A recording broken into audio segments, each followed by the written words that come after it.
Yan o mga kapakners o. Panoorin naman natin kung ano yung ginagawa nila sa balat ng usa. Yan o.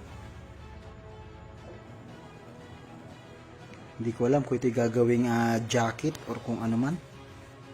Pero ganyan sa ibang bansa o. Ganyan ginagawa nila sa balat ng usa. Hindi nila itinatapon yung balat ng usa.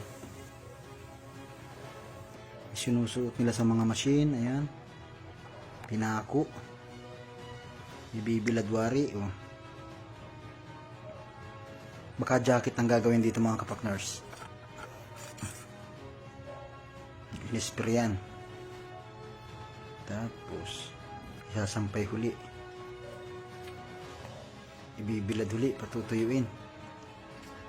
Medyo pumuti na siya oh. Inisprayan huli ng puti. Yan, anong gagawin kaya dyan? Pinutol na. Yan, baka gagawin na nga jacket.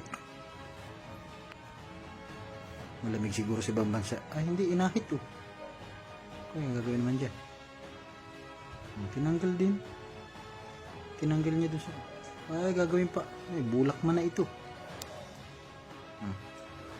Baka ito ipapalaman sa... Baka ipapalaman sa unan.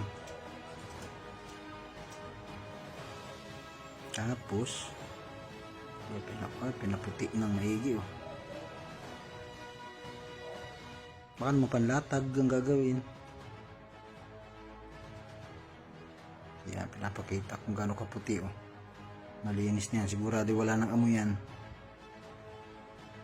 Para siyang bulakan. Ay, kutsun. Oh. Panlatag nga ni. Ay, komporter. Sabihin, tunay na balat na usap pala yung laman ng komporter. Komporter yan.